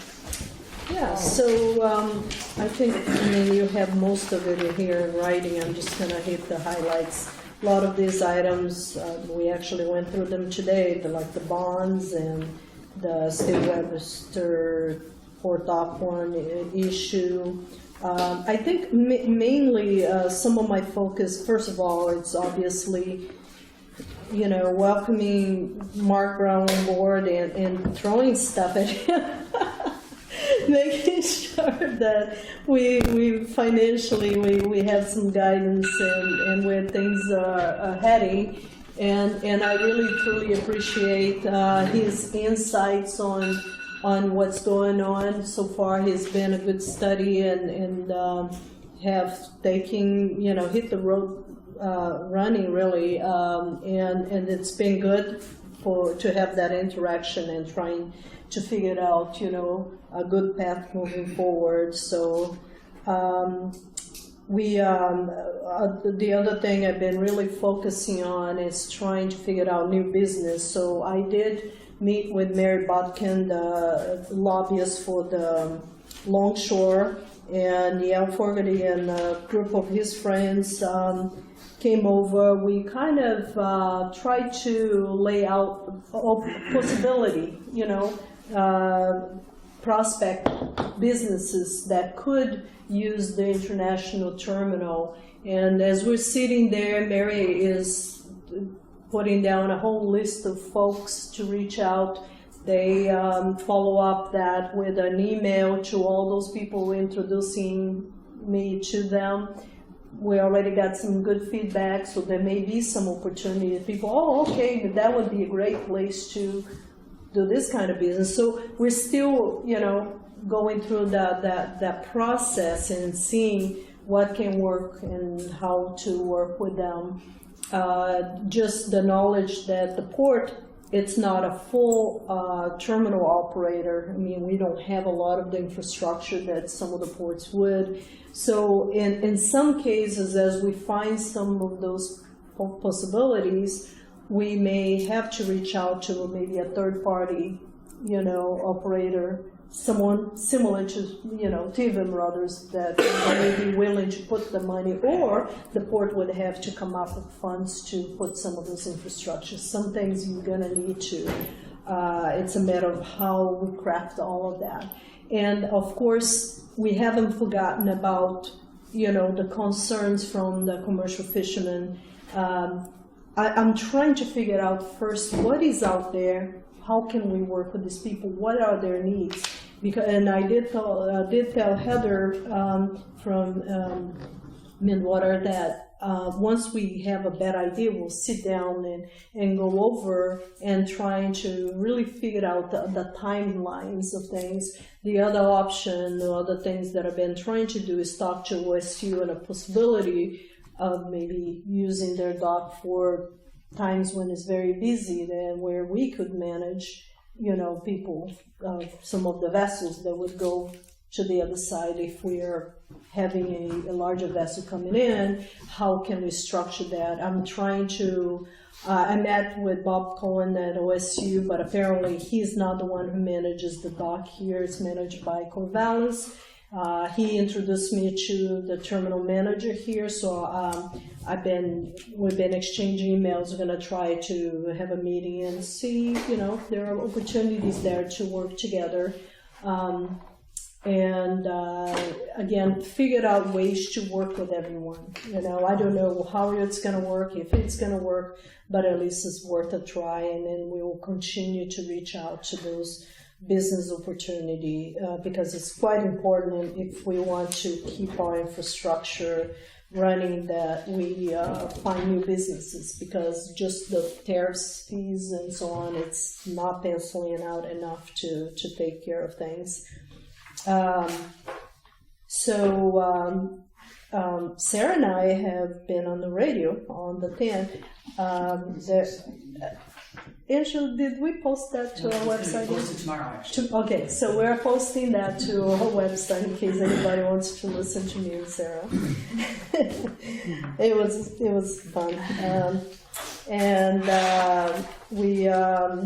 we also have, I set up a meeting with the Regional Solutions team, and that's the group of different agencies from the state that typically meet with you when you have a project going, just to figure out if there are issues with that project, how they work together, and so on.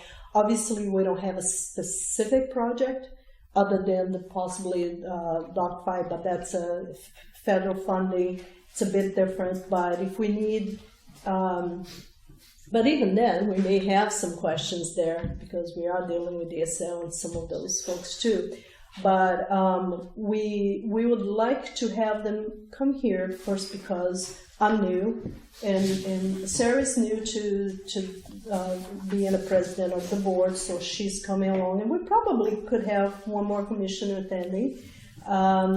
And the concept is to go through our strategic plan and look at some of the capital improvements that we want to move forward with eventually. And now that we have a strategic plan, Business Oregon is probably a little bit more applicable to us to come up with some form of funds, loans, grants, whatever. And so they will be on board as well, and we can work with them. And then looking at some of those projects that we have in the future, what things we should look at agency-wise or funding-wise or whatever, what is there. So it will be a good opportunity to have those folks coming over and meeting with us. Other than that, most of the other stuff is listed. I don't know if you have any questions about anything specifically, but... The Regional Solutions team will be here in Newport? Yes, they're coming to this room here on the 7th. That's when we're meeting. And again, you probably, it's not a meeting we posted for the public, but we could have 2 commissioners attending. So if you're interested, let me know, and it's always good to know the agencies and have a relationship with them. I know most of those folks from working with them previously, but still, to me, it's a new problems, opportunities, not just problems. So, any questions? Yeah. So, the policy, you met with a longshoreman to develop, and one thing you developed was a list of prospective customers. So any sense about meetings with those prospective customers, discussions, and when that would occur, and roughly when? Do you have a kind of a time plan for that? We're reaching out now and trying to set some meetings, and I already got some feedback of maybe one of them could be interested. That'll be to export seeds. Again, all kinds of different things. There are many, the lobbyists work with several different folks for different commodities, and a lot of people here in the Willamette Valley that has to go all the way to Portland, Tacoma, so, perhaps the transportation of trucks going from here to another port can be brought over here instead and then shipped from here to, even if you need to go from here to Tacoma, hey, maybe you can save some transportation on truck. I don't know. Those are things that we have to brainstorm. May I have a pause to blow my nose? Yes.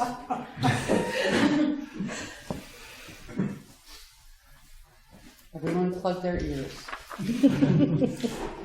And we were talking, I was talking with my former boss. He was the director of the Oregon Marine Board and went to DEQ and got an offer as vice president of strategy at a trucking company. And they're developing an international transportation plan right now. So they're out of Dallas, Oregon. That was interrupting the pause. I was trying to take our focus. That was just filling in. We were on pause. Okay, so it's all good. Just following up on Gil's question, looking at prospective customers, are there any leads to follow outside of what you're getting through the longshoreman list? Okay, there are a couple folks that I have reached out. I'm still waiting for them to get back to me, and I also have our property with the terminal, obviously, possibility of using the terminal, and the website for Oregon Prospector, which is the state business Oregon marketing tool. I have tried to connect our property with one of their code name project because I thought it could be something. So, but I will continue looking outside of that as well. Okay. I mean, I don't want that to be our only lead, Right. you know. And I think the more we talk to other folks, the more opportunity there is. One thing that we have, Aaron and I met with the folks from the Port of Astoria last week. And we talk a bit about cruise ship, for instance, because they do receive it. They're already gonna provide us some contacts, you know, and we'll continue looking at that possibility as well. And I mean, we're gotta look at everything, you know. We can't just focus on one source. So just listening to this and thinking about the newsletter and public, this is the kind of topic area that I think there'd be a lot of interest in. So what is the port doing in terms of looking at investment possibilities and infrastructure, and the activities you're doing, I think is something that I think the community would be interested in, as well as the broader state, right, to communicate that out. I understand, but I mean, I don't want to put too much hype on out there that we're doing all this and things don't come through either. I understand that. I understand that too. But the focus is that we, you know, where we're looking, what kind of projects we're looking, and then again, as Evan's sitting here, we some of those opportunities may expand beyond our properties. And if that's the case, we're probably going to be reaching out to Evan and say, hey, there's this opportunity, but these people need 50 acres. You want to work with us on this? You know, it may be an opportunity right there. And it doesn't have to just stay within the port boundaries necessarily. It would be good, you know, obviously to get some lease revenue, but we're also looking at tariffs from mortgages and things like that. So even if it goes on somebody else's property, I think it helps everyone, employs people, and still does cover parts of our mission. So Sounds good. You have to hit all the bases. Find out, pick up or look under every rock, as they say. yeah. No more questions to Paula? We'll move on to the update commissioner liaison assignments. Everybody's got this page. I kind of initiated this, and so I can make it easier, I think, for everybody to, we were down a commissioner when we did divvy this up, and we had 4 commissioners. And so I realized that it's difficult because my name's on a number of these that overlap some, and it's kind of difficult. And so just going through the list, American Albacore Fishing is Aaron, Association of Pacific Ports, APP, is Paula and Jeff as the alternate. Cascade West Area Commission on Transportation, I've been the lead person, and it's coupled with Cascade West Council of Governments, and I also am the lead person. So that is a difficult situation for me, and I just wondered if somebody could step up to either of those to replace me. I would be happy to be an alternate. Anyway, that's something that... Isn't this where we assign the person who's not here? That's what I... That's what I And was it's such a good time with Walter being gone.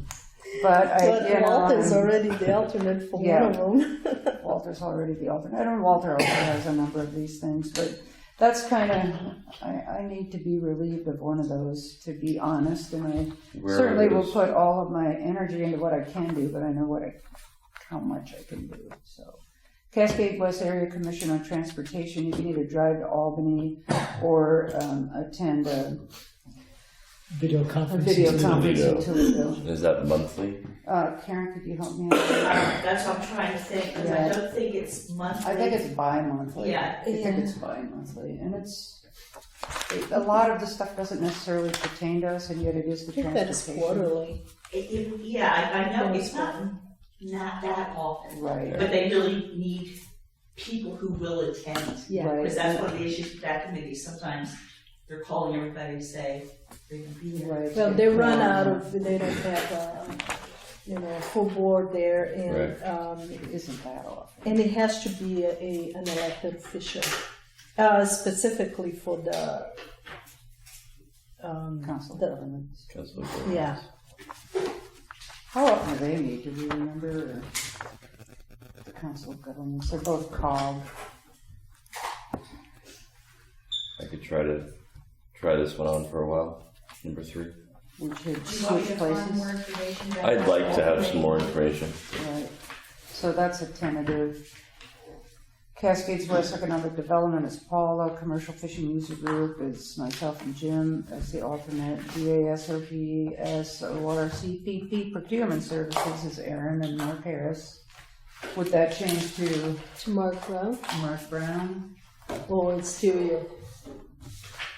Oh, yeah, it doesn't matter to me. I think Well, you do a lot of the procurement though. You do a lot, yeah. Yeah, so maybe we'll keep it the way it is. yeah. But I would be an alternate rather than Mark Harris. Yeah. Okay, that one we can change. And we can revisit this again next meeting for, if we have to, I guess, because we're down a commissioner again. If it would help for me to maybe get these organizations, the frequency of how they meet, that might. Yeah, that's been a That would determinant help. whether we can tackle that or not, so maybe a little premature on this activity. I had my name crossed off of all of it at one point, but I did.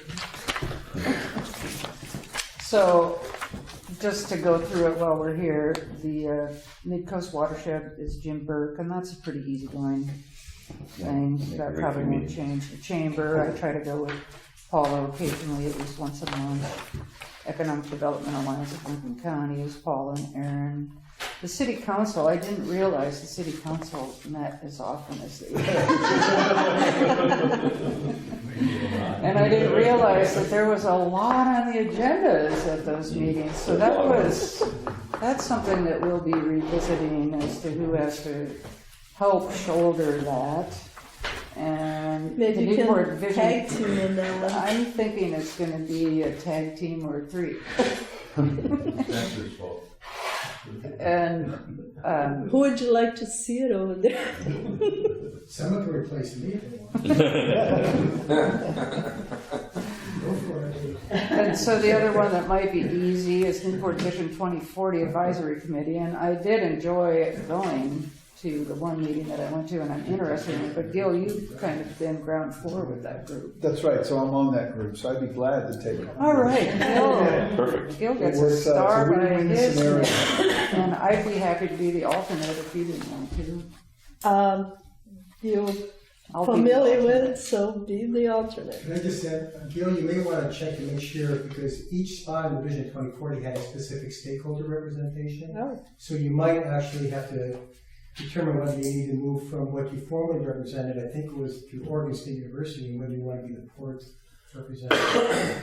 Work that out with Peggy and Spencer. Yeah, he'd Because be that- Yeah, so the question is, yeah, but so here's were you on the formal, there's the formal committee, there's the main I was committee, and there's accepted all the as a sub-working meeting. groups. It was that like people were I invited. was- All I'm gonna say is check with Peggy and Spencer to find out whether you have to go into a different stakeholder category if you represent. the Because he'd port. be replacing me, and I Yeah. was accepted into the group at the last meeting. But as a port representative. Yeah. Right, and then Gil would be going as a port rep. But he was He's currently on already Vision something. 2040 as a different representative, so we would have to move up. That's, Right, that seems easy. no, but I just want to make sure that No big the deal. city knows. Yeah, so I'll talk to them Yeah, about okay. it. Yeah, because what that I don't means, think it's an issue, but. No, it's not, but they shouldn't at least. what that means you may have to get another OSU Yeah. representative if you move to the port. Right, so if, so let me see who were the formal representatives of the main committee. Right. and who they truly represent, or whether the port was just working on some of the advisory working groups. All right, I'll look into that. All right. Make sure you're doing this. And OPAC, Walter's been with that, no alternative, and he seems to be fine with that. Oregon Coastal Zone Management Association, maybe you should go to that. What, But instead of it's Walter? Walter and Aaron, unless you need a break on that. I could remain alternate, it's no problem. Okay. Oregon Economic Development Association is Paula. Oregon Public Ports Association, Paula and Aaron. Pacific Coast Congress of Harbor Masters and Port Managers, of course, is Kent Gibson and Aaron. Pacific Northwest Waterway Association, Paula and Walter Chuck is the alternate. I don't see that would change. Special Districts is Paula. You don't need an alternate on that. Fish Boat Owners is Aaron. It's pretty easy. And Kuna Bay Economic Foundation is Paula and Jeff. So it's just a little bit of that COG group, and we can wait till next meeting and look at how often all of these entities meet. And the obligation that we're signing up for would help a lot. So that's just kind of suggestions at this point, unless anyone has an objection to suggestions. And do we have any commissioner reports and comments?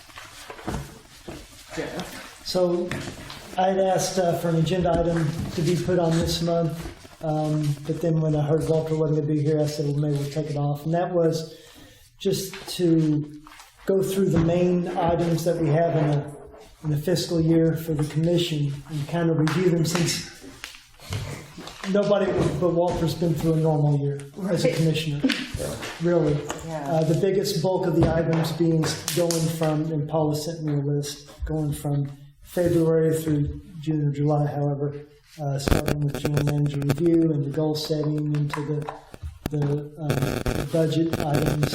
And somewhere in there, maybe I'll see if people want to do a strategic business plan review. But I thought it would be good, and maybe if we could do it next month, maybe just to go through that, and so we can kind of get all on the same page. Here's what we're going to be doing. Here's what it's going to look like. So I just thought I would mention that I requested that, and maybe if we could see about doing it next month. Walter, he's got so much good history and insight, and Right. so Yeah. I just thought I'd mention that, since I can't email everybody out about stuff and have to mention it here. So. I think it's a good idea to have a schedule of events throughout the year so we can prepare. Sure. Any other comments or reports? As Paula said, I attended the radio show with Kathy Kraken, and we found out that Kraken is a stage name. And we also met with the executive director who's stepping down, Fred Absalom. Good luck saying his name. With the Council of Governments and the COG, which are the two meetings that we have liaisons to, and went to the YB annual meeting at the aquarium. I've never been to one, so it's good to. We've been getting around, and Paula has been just meeting and greeting. And so everyone really brightens up when we tell them that things are going really well at the Port of Newport. They just kind of hold on to the chairs and go, really? And so it's been nice to share a good word about the port. So, and the calendar of future considerations, I'm still really wondering what the world's largest pet walk is going to look like. You said it was just one large pet, and so I'm going to see how it's large.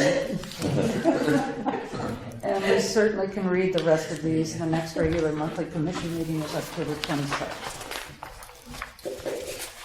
And do we have any more public comments? Okay, you have 3 minutes, and please state your name.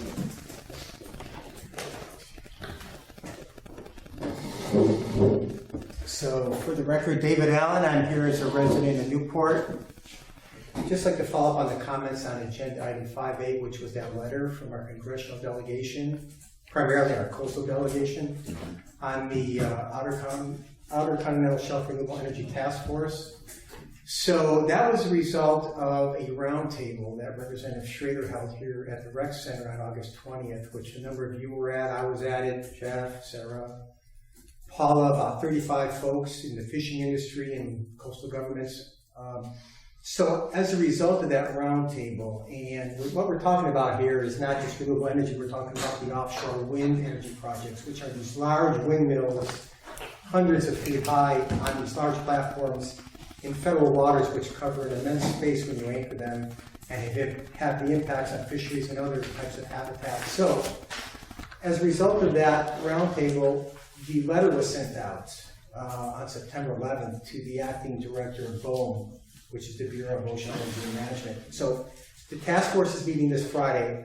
I actually served on the task force a number of years ago. I'm still on it. I was told I'm still on it because I'm still a Newport City Council member. I've been doing this too long, I guess. But so I'm still an official representative. I will not be there on Friday because the League of Cities is having their annual conference in Bend.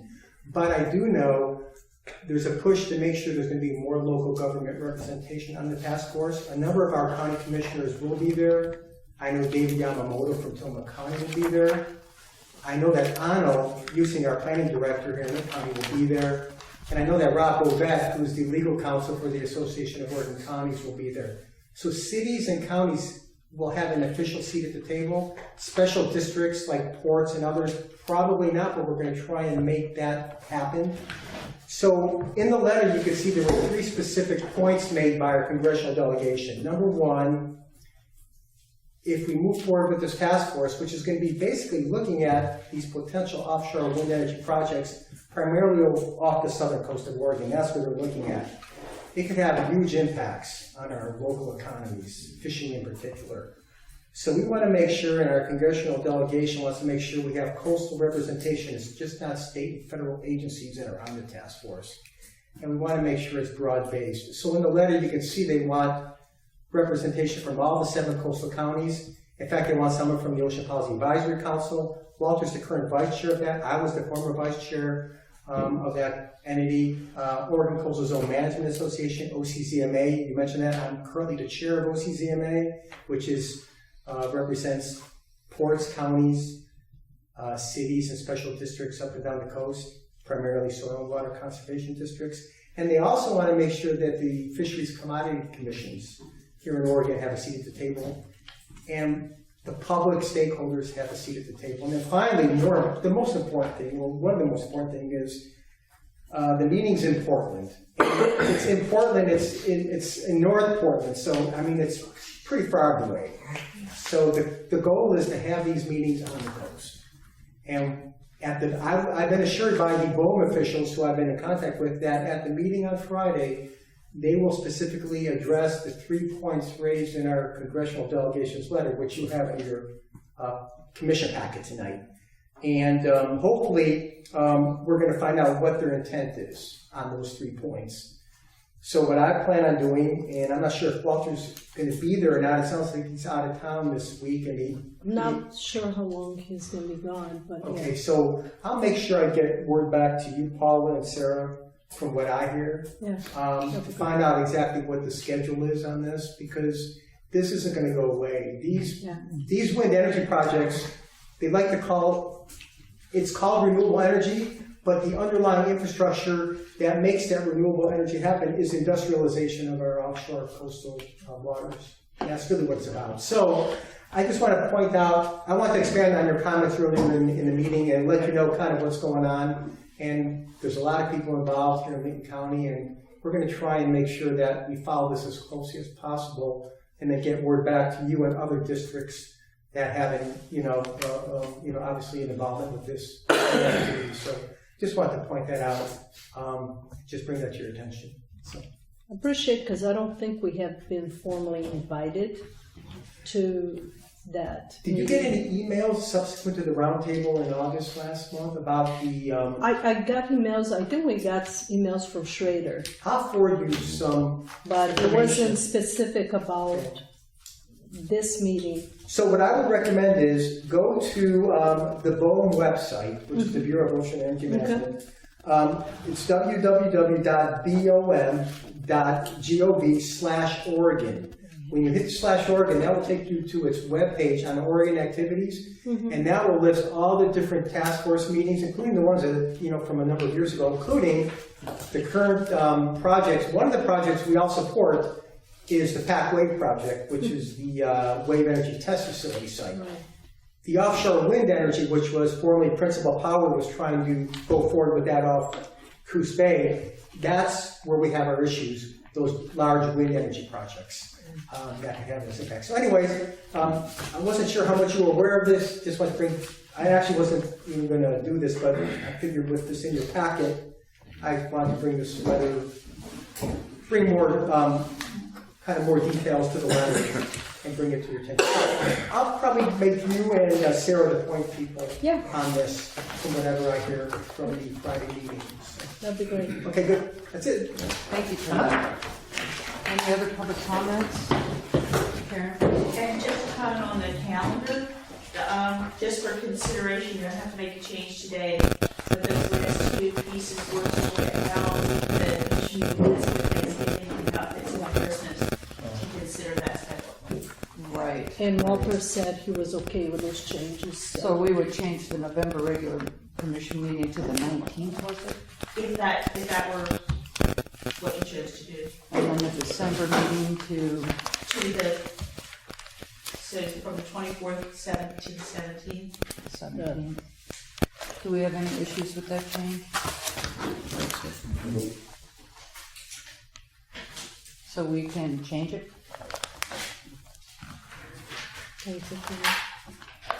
So the November regular monthly commission meeting will be November 19th. Thanksgiving holiday, the port office is closed November 28th and 29th. What are you guys taking, 2 days for Thanksgiving? I eat a lunch.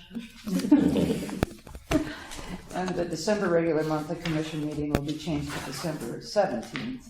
And the Christmas holiday, the port office is closed 1 day. Stuff like that. But thank you for bringing that to attention. So that's, nobody had issues with those changes? Okay. The meeting is adjourned at 8:32.